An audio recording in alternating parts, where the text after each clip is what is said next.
Tang Manch is it's incredible. I've been watching a lot of the some of the other people speaking. You've had some incredible people on this platform. If you ask them now, I probably will miss them. So I'm going to talk for a bit, just to tell you why I'm here and what it is maybe that I can hopefully be, what I say that will hopefully be useful to you. And then afterwards I'll say, has anybody got any questions, and then we can maybe go into them then. So for now, it's really just for me to sort of chat and hopefully share with you some useful insights. I think the first thing to say is that I'm not a famous actor by any means at all. I am an actor, but I'm not a famous one. I've worked as an actor. I've been on television. I've done feature films. But really, the reason that I've been asked to is because I started something called the Actors Temple about, it was like nearly 17 years ago now. And so really what I want to do is just tell you my journey as initially an actor, and then the reason why I started the Actors Temple, and then what the Actors Temple has sort of become, and therefore the insights that I've gained as a result of that. Because really what I am is an acting teacher. I've been teaching now for 15 years. And although I was still acting over that period of time, really the main focus was about learning, being a student of acting and teaching it subsequently. That's really my contribution, if you like. So how the Actors Temple came about, just to sort of briefly tell you how I started as an adult. My first sort of career, if you like, was something very different. I was actually a soldier in the British Army from the age of 20 to 24. So I was actually an army officer, and so it was a very serious job for me. And I did a lot of training, and I was in the army. I was wearing uniform, holding a gun. It's so far away from what I am and what I do now. But I think it's important to sort of to talk about that, because at that time I was full as a young man of ambition and belief and desire and passion, and for whatever reasons that seemed to be the right path for me to go and join the army, and so I did that, and then I decided after 4 years in the army that actually maybe I could give acting a go. It's something I dreamed about as a child, and I thought, it definitely wasn't part of the plan, but I think the experience of being in the army made me realise that actually I wasn't really a soldier, and I didn't really want to do that, and I probably wanted to do something different, and acting was the only other thing. So it was either soldier or actor. I did the soldier thing, and the only other thing that was really open to me was to be an actor. I left the army, and I thought, all right, I'm going to do this acting thing. And so I went to a drama school and a British drama school in London, and I trained to be an actor. And I suppose something just to keep coming back to was what was my drive for that, and it was about passion. It was about ambition. It was about desire. I wanted to be a movie star. I wanted to be famous. I wanted to earn lots of money, and all those things which are perfectly okay. And I think there's a lot of that, because it's like sort of acting and football, maybe, or those two things that when we see people who reach the pinnacle of those professions, and they earn a lot of money and they have great glamorous lives, although they seem to, and for actors, they get to act in big films and all the rest of it. It's very attractive, and I think that can be the drive that a lot of people have to get into acting, and it was for me, for sure. But then a few things happened. Maybe I could describe them as reality hit me. We have an expression, it was a reality check, really, which is actually it's not all that easy. And just because you go to drama school doesn't necessarily mean that you're going to become a movie star. And so over the next few years, from leaving drama school, and I was lucky I got an agent, I did a few things on television, I did plays, I did a few films. But what started to happen as I got it more into it was that I had a kind of a realization that I didn't really know what it is that I was doing. And I felt very self-conscious, and I felt very nervous. And despite having trained at a drama school, I didn't really feel very equipped. And then eventually I produced a play by myself, and I was supported by some friends who gave me some money, and I put a lot of effort and energy into this little play. It's a South African play called Playland that I produced at a small theatre in central London. And I had this director work with me called Mark Graham. Actually, he was quite a well-known director from South Africa, and he came over to direct this play. It was a South African play, and it was good. It was okay, it was well reviewed. It was a good experience. But what happened at the end of it was that the director Mark said to me, he said, "Well, you're good, but there's an awful lot you don't know. And if you ever really want to be good at this, you're going to need to find out. You're going to need to really train yourself. You're going to need to sort of make a lot of changes." And I hadn't really thought of it like that, because I'd thought I'd gone to drama school, and that was enough. And so this started to play on my mind. I went, gosh, I need to actually, I can't just presume that just because I'm an actor and I've got an agent that I'm going to, this is going to fulfill me. It's going to get me somewhere. And so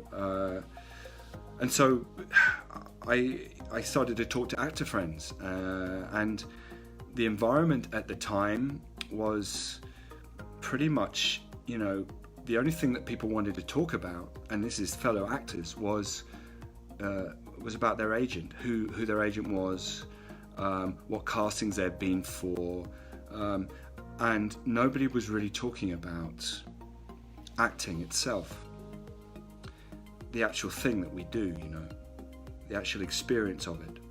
Nobody wanted to really talk about that. In fact, if you engage with those conversations, people just sort of wanted to kind of move away from you. It was quite a competitive environment.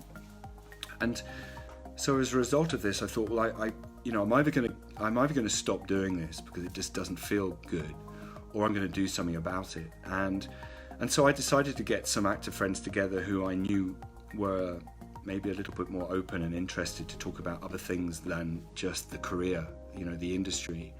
And to my surprise, there was a lot of actors that, and I just started to kind of, get director friends to come and host what I called classes, maybe workshops. And I was sort of getting favors from people to give me space to use. I worked as a personal trainer in a gym in London, and the gym allowed me to use one of the studios for free. So I had this space, and I was getting these sort of director friends in, and my actor friends, and we were getting together, and we started to sort of look at plays and look at things. And it was great. It was, at least we were focused on something other than just our careers. It seemed that there was, we weren't feeling less alone. Because it's a very lonely process just going to castings or doing what now is maybe self-tapes, which is the big thing. It's a very lonely environment really for actors, if they're just going to do that. So I noticed that people were really loving just coming together once or twice a week, hanging out, talking about acting, looking at plays, looking at scenes, getting a bit of advice from some of the directors I had invited. But then eventually I had a guy come along who was an acting teacher. He said he was an acting teacher and he wanted to get back into teaching. So I said, come along, we'll take anybody, we're completely open. And this guy came along, and his name was Tom Radcliffe. And he started to take classes, and what he was saying was different to what everybody else had been saying up to that point. And this was kind of, it was like the first thing that made me think was when that director, the South African director, told me that, you know, I could be good, but I got a lot of work to do. And then the second moment was when I met Tom, and he kind of looked at me one day in a class and he said that, you know, you're putting on a mask. You know, your behavior is the way you present yourself to the world is not true. It's not true to you. You know, you're basically saying I was being fake. Which is a massive shock. I mean, it was a massive shock to my ego, I suppose, at the time. But it was the most important thing anybody had ever said to me, and started me on the journey with training as a student under this guy called Tom. It may be of interest to you that Tom had trained with an American teacher called Sanford Meisner, who was alive up until the 1990s, but he was one of the big acting teachers in America in the 20th century, and Tom was one of the few British actors that had the experience of training with this guy, so he had an incredible experience. But also what Tom was teaching was fundamentally different to what I'd kind of been taught before, and the big difference was that he started you from the very beginning, which was to look at yourself. You know, really ask the question of who am I, and how am I presenting myself to the world. And there's a series of exercises that he taught us, which would emphasize this. One of the most profound exercises that we do, that he taught us, was just to stand opposite another actor. So two actors standing opposite each other, and just basically noticing each other, but noticing each other in an honest way, not trying to perform, not trying to make it sound interesting or elaborate, but literally just to sort of be with how this person was in front of you and to notice them. So yeah, basically what Tom was teaching us at this little group at the time was the importance of self-inquiry, and actually the key to acting, the real key to the real acting is to learn some very specific skills which we kind of forget about when we're very passionate and we're very ambitious, and then there's money to be earned, and there's sort of castings to be had and all the rest of it. You can get quite distracted by that, and it's very fast paced as well, so you kind of forget that actually you need to spend time maybe looking at what it is you actually do. And Tom taught us a way of looking at that, and that's what the Actors Temple has become, and that was like in 2003, 2004, and so basically what we've done is we've extracted ourselves from the kind of the machine of the commercial world of acting, if that makes sense, because it is a bit of a machine, you know. The life of an actor and a director, and I'm speaking to directors and writers here, are the same. The life of an actor is to get a job, and of course that there is truth in that. But I suppose what I hadn't realised was actually more importantly is the life of an actor is to explore your subject, is to constantly be working at becoming a better actor, and if you're just going to castings and you're not really trying to improve specifically your skills, then you're probably not going to improve very much. And it's kind of like, it's the analogy I often make between, you know, a musician or a dancer and an actor. Actors often think because basically, you know, what is it I do? I behave. I'm a human being. I don't need to know much more about it. And so I'm already kind of qualified to be an actor. And in some regard, we all are qualified to be an actor. But you know, actually, those things, those skills that we need to really be a great actor, are not things that we're taught. And in fact, living a life in society goes against a lot of those things, those skills that we need to develop to be a good actor. So, for example, you know, we all have our personalities, and we all have a way that we present to the world, and those become habits, and that habitual behaviour actually ends up being how we then act. And actually, the job of an actor is not to just be how we are. Our job as an actor ultimately is to play characters, and to play characters, we need to have we need to understand how we need to change ourselves, to adapt ourselves, to be able to play that character in an authentic way. And so, unless we've put an awful amount of time into really finding out, firstly, how we are naturally, and then how our mechanism works, how our mind works, how our body works, we're only going to be really acting from the point of view that we present to the world normally, from our own personalities. And so I think that I think this is something, it's so simple. It sounds so simple what I'm saying is, of course we need to do that. But actually, when you start to stand opposite somebody and look into their eyes and say what you see, and allow them to talk to you in that way as well, without a filter, without being polite, without being appropriate, being absolutely direct, you start to realize how much of our lives up to that point is just a series of kind of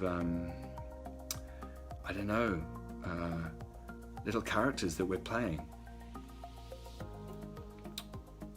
ways of manipulating our way through a situation, ways of getting what we want, and all those sort of things based on our experience. And actually, to really just simply be with someone, and to really simply be with ourselves in a way that would allow you then to consciously build a character, is not something we're very good at.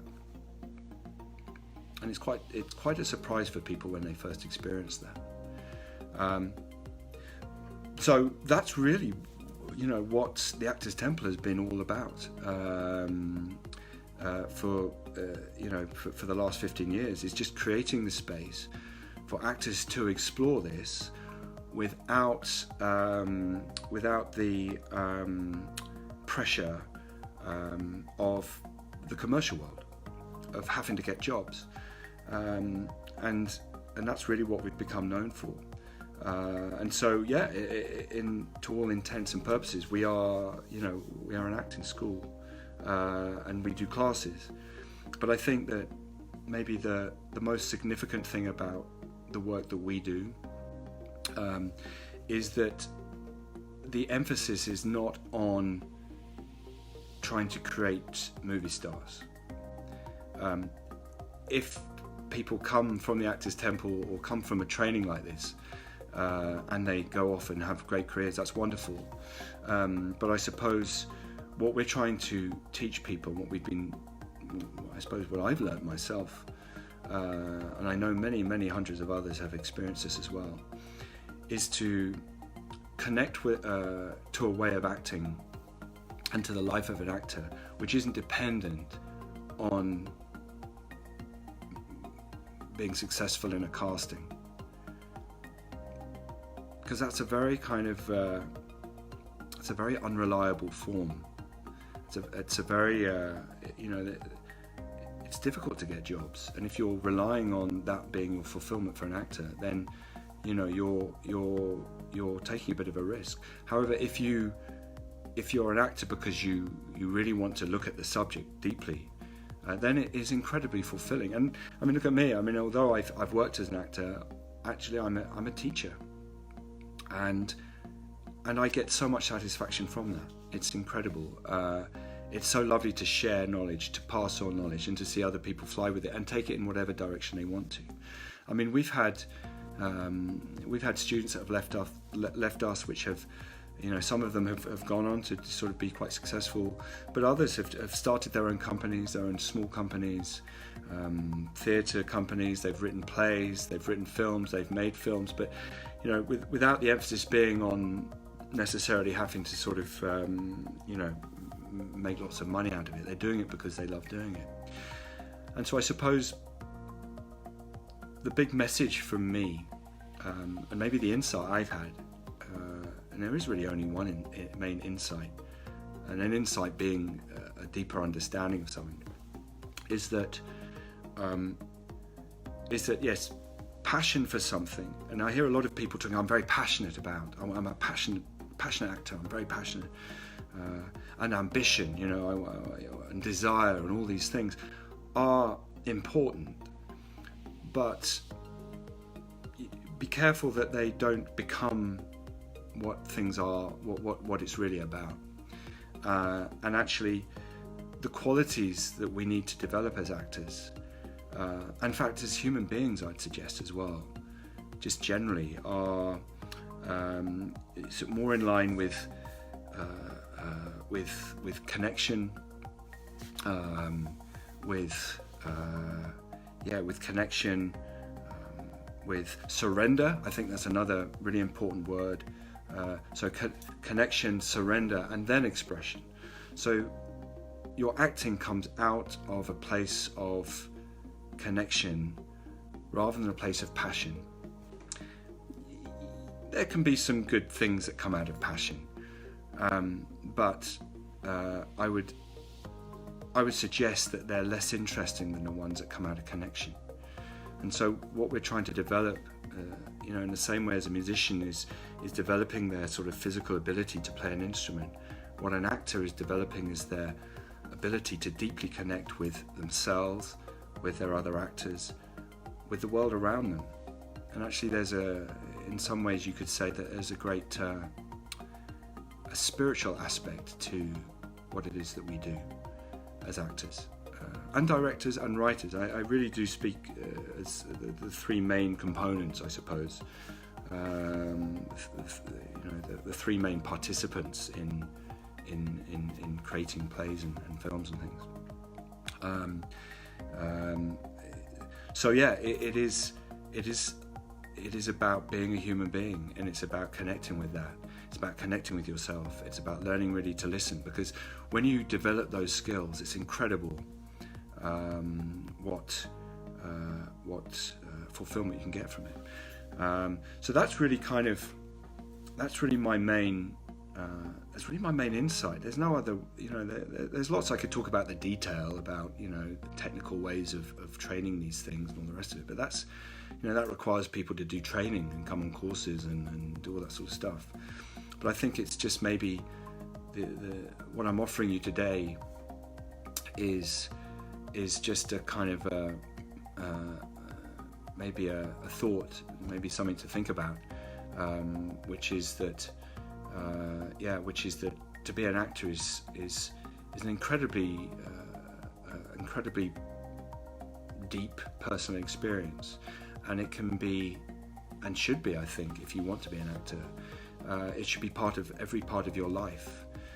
Training is just a part of it, but being curious about the world, being curious about our feelings, being curious about the way we respond, being curious and open and compassionate, all these things that, again, these words are not, they're used generally in other to describe other experiences, but I think these things are the things that we need to put right at the top of our list. If you become more, if you work on your compassion, which is your ability to listen, your ability to really take on and see what is going on in others in a way that opens your heart to them and opens your mind to them, is absolutely key to being able to play a great scene in a movie. And I think that's really what I want to say.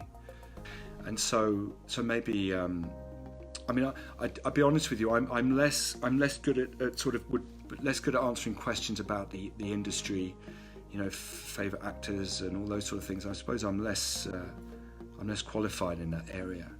But if anybody wants to ask me questions about that, that's also fine. I'll answer as honestly as I can. But if there's any other maybe questions that are more to do with the actual inner work of an actor, the actual technique of an actor, That's probably what I'm more useful for, and you've got me now for a while. So let's have a look to see if there is any questions. So yeah, I've got what's your favourite actor, as well as character and why. Okay, do you prefer to direct as you are acting? Okay, so this is Tushar. You asked me. So who is your favourite actor, as well as character? Well, I think there is an answer I have for that, which is I don't really have a favourite actor. But I kind of, I recognise when I'm watching actors work, I recognise when they're doing something great. And I think, you get very successful actors, very good actors. They're just people that do something very great consistently. But I have students that come and even very early on in the stages of the training with us, do most amazing things, and it may just be a moment that they've done it, but for me that is incredibly satisfying, and I would class that as great acting, and I would say in that moment they are my favourite actor. Maybe that's a way of answering. So yeah, I mean, I could say Julianne Moore, for example, is a wonderful actress because she throws herself in there, and she's always exciting to watch. But she's a rare being, and it's kind of like I enjoy it, but I don't think it's any less for an actor to be doing a scene in a class and doing something incredible, because in essence they're doing the same thing. It's just Julianne Moore's life has gone on that journey, and this actor that I'm working with in the studio is on their journey. They both have the same value to me, so that's really the answer. Let's have another look. Current situation of theatre in the UK. Well, I haven't actually mentioned it because I know the big news, everything going on with the pandemic and the coronavirus thing. Yeah, I mean, at the moment it's awful. The current situation of theatre in the UK is that it's not happening, and there's great challenges ahead for everybody in across the board, isn't it? It's all of us globally, from businesses, personally. So yeah, it's at the moment current situation is that there is no UK theatre. Apart from, and maybe this is just another chance to say, and this wasn't happening before. People are talking online, people are sharing stuff with actually a wider audience, maybe talking about the nuts and bolts rather than just putting on plays and things. So maybe this is a great opportunity to see how we can adapt to the situation. The reason for that is that we're trying to sort of train the body and the mind before we start to look at the scenes. So we're trying to sort of really get a grip of what's going on here and what's going on over there with you, before we start getting distracted by looking at text. So actually in our training we wouldn't look at text for a good few months. We'd be doing a lot of improvisational work up till then, so we do a lot of improvisation. What else have we got here, which is most liked to be? I admit I do not know Indian theatre, so I'm sorry. I know one actor, Arpit Chowdhury, who's one of my students, and I know he's doing reasonably well now. So I suppose I'd have to say that Arpit is my favourite actor in India. Coconut Theatre. Tell me something about Captain Tom Ryan. Oh, hello. Well, yeah. I mean, I did. I did a TV series called Primeval, and because I've been a soldier, I quite easily got cast as soldiers and things. So I did a TV series called Primeval, and I played Captain Tom Ryan in that, which was just a lot of fun. It was great fun. It was a real joy to do that. I got killed though at the end of the first season, so that was it for me.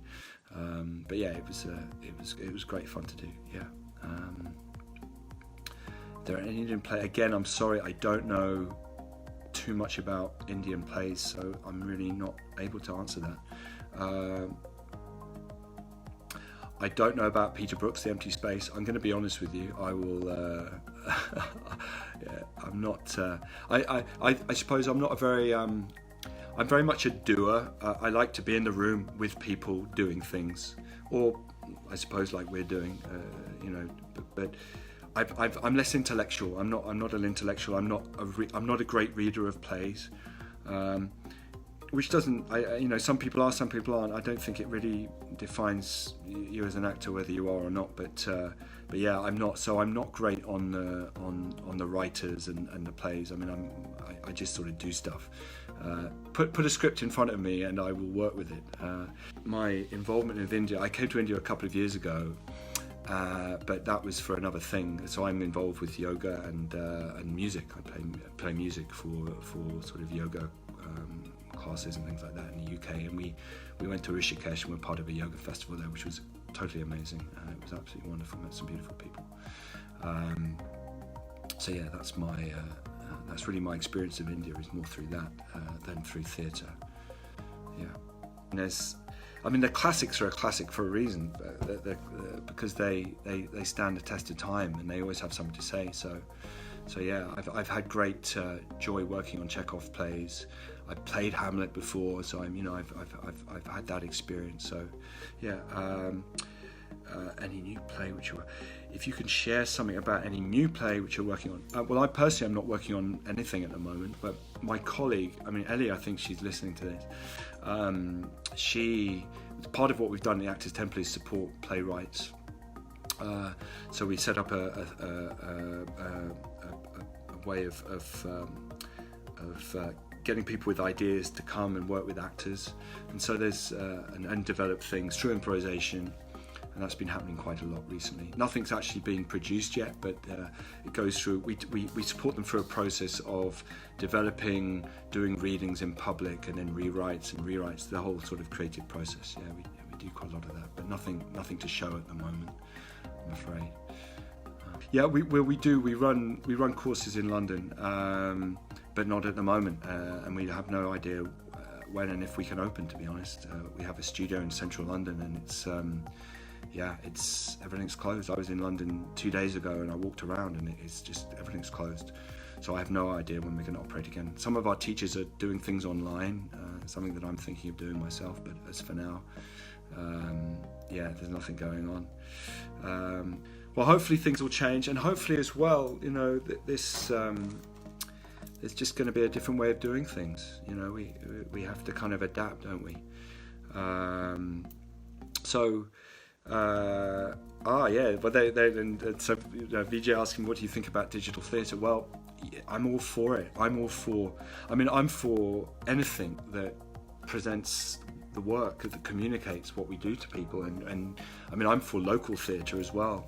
I'm really for that becoming, and hopefully maybe as a result of all of this, we realise that we don't have to be so fixated on the big organisations and the big theatres that are normally in big cities, and actually theatre should be everywhere. It should be around, it should be in our communities, and also to a very high standard. Just because we don't have to go to London if we feel as though we want to sort of be a great actor. I think we should create the culture and environment where we're okay to stay locally and share our abilities with the local communities more and more.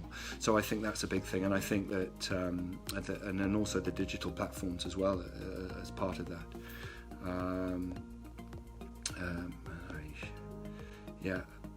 I'd love to. Sandeep, I would love to come to India and share workshops with you. That would be amazing.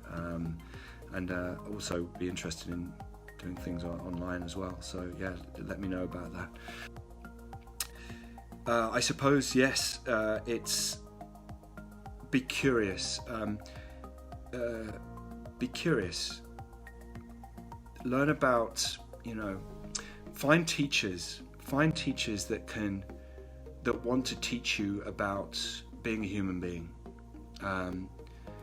Not necessarily just about how you can get on in your career. I think that's really important. You've got to find the right teacher. You've got to find people that can really, talk about what I've been talking about, which is that, what at the heart of being an actor is to learn about, who you are and what it is, what the human experience is really like, and being never-endingly curious about that, and then most importantly as well to not feel alone and to connect with other people. That's also vital. This is always a collaboration. We need others to do what we do. We need other actors. We need an audience. We need we need collaboration, whether that's online or in other forms. Hopefully one day we can get back into doing it in those live situations. But I think, reach out, talk about it, talk about, talk about what it's like to be a human being with other human beings. I think that's probably the biggest advice I could give. Okay, guys, I'm going to wrap it up now because I think we're about that time.